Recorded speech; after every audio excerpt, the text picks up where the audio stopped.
ഇന്ന് നമ്മൾ തയ്യാറാക്കുന്ന പാചകം ഗ്രാമീണ മേഖലകൾക്ക് സുപരിചിതമായ ഒരു പാചകമാണ്. ഈ പാചകം എന്ന് പറയാൻ പറ്റില്ല, ഇതൊരു നാടൻ ചമ്മന്തി അല്ലെ സമ്മന്തി ഉണ്ടാക്കുന്ന ഒരു പരിപാടിയാണ്. അപ്പോൾ ഇത് നമ്മൾ കുറച്ച് വിളഞ്ഞ കാന്താരി എടുത്തു, അതിലേക്ക് കുറച്ച് ഉപ്പിട്ടു.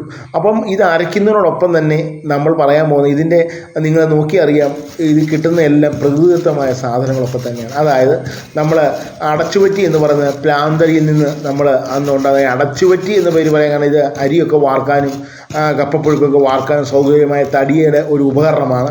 ഈ ഉപകരണത്തോടൊപ്പം തന്നെ നമ്മൾ ഉപയോഗിക്കുന്ന തവിയാണ്, നമ്മൾ ചിരട്ടത്തവി എന്ന് പറയും.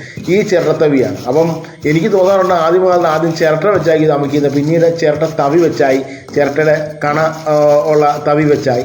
അപ്പം ഇത് രണ്ടും അരയ്ക്കണമെങ്കിലും ഒരു പ്രത്യേക ബാലൻസ് വേണം. അപ്പം ഇത് നമ്മൾ ഈ പ്ലാവിൻ്റെ തടിയിൽ ഇത് വെച്ചിട്ട് നല്ലപോലെ ബലം കൊടുത്തെങ്കിൽ മാത്രമേ ഇതുപോലെ നമ്മൾ കല്ലിൽ അരയുന്നതിനോട്ട് അരഞ്ഞു വരികയുള്ളൂ. അപ്പോൾ അതുപോലെ തന്നെ ഇതിന് ചില പ്രത്യേകതകളും ഞാൻ കാണുന്നുണ്ട്. ഒന്ന്, ഇത് നമ്മൾ അരച്ച് ഈ സമ്മന്തിയുടെ കൂട്ട് ഇപ്പോൾ ഇതിൻ്റെ നമ്മൾ ഇതെല്ലാം അരച്ച് കഴിഞ്ഞ് ഇതിൻ്റെ രണ്ടാം ഘട്ടത്തിൽ നമ്മൾ ചുമന്നുള്ളി വെക്കും. അത് കഴിഞ്ഞ് നമ്മൾ പഴുങ്ങിയോ അല്ലെങ്കിൽ അതുപോലുള്ള ആഹാരം കഴിക്കുവാണെങ്കിൽ നമ്മൾ വെളിച്ചെണ്ണ ചേർക്കാറില്ല. അതല്ല, നമ്മൾ ചക്ക പോലുള്ള വേവിച്ചത് കഴിക്കുകയാണെങ്കിൽ ഇതിൽ ഇച്ചിരി വെളിച്ചെണ്ണ ചേർത്ത് ഒന്നുകൂടെ ചേർക്കും. അപ്പോൾ ഇതിന് എരിവ് ഇച്ചിരി കുറയും, ഒരു പ്രത്യേക രുചിയായിരിക്കും. എങ്കിലും ഇത് എല്ലാവരും ഇഷ്ടപ്പെടണമെന്നില്ല, കാരണം എരിവിൻ്റെ അളവ് ഉണ്ട് എന്നുള്ളത് തന്നെയാണ് സത്യം.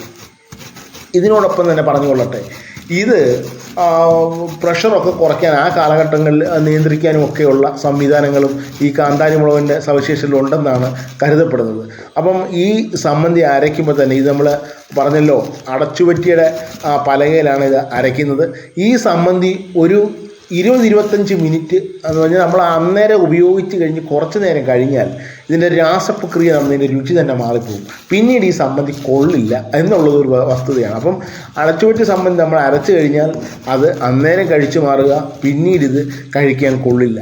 അപ്പം അതിനോടൊപ്പം തന്നെ മറ്റ് ചില കാര്യങ്ങൾ കൂടി പറഞ്ഞുകൊള്ളട്ടെ. ഒരു കാലഘട്ടത്തിൽ നമ്മുടെ മനുഷ്യരുടെ പ്രയാസങ്ങളുടെ കാലഘട്ടങ്ങളിൽ അന്നുള്ള ഈ ആഹാരത്തിന് വേണ്ടിയ ഒരു ചേരുവക്കൂട്ട് തന്നെ ദൈവം അറിഞ്ഞു കൊടുത്തതാണെന്ന് എനിക്ക് പലപ്പോഴും തോന്നാറുണ്ട്.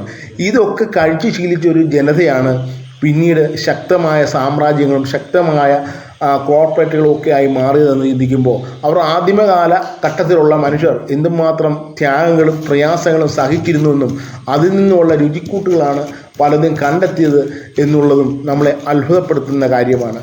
ഈ കാഴ്ചകൾ ഒക്കെ ഇന്ന് കാണുന്നത് വളരെ അപൂർവമാണ്. പലപ്പോഴും ഇന്നും ഈ പഴങ്കഞ്ഞിയൊക്കെ കഴിക്കുന്ന വീട്ടുകളിൽ അവിടെയൊക്കെ ഈ അടച്ചുപറ്റി സമ്മന്തി ഉണ്ടാക്കാറുണ്ട്. ഈ അടച്ചുപറ്റിയിൽ ഇന്ന് തന്നെ ഉണ്ടാക്കുന്നത് വളരെ കുറവാണ്. ഇതൊക്കെ നമ്മളെ ചിന്തിപ്പിക്കുന്ന കാഴ്ചകളാണ്.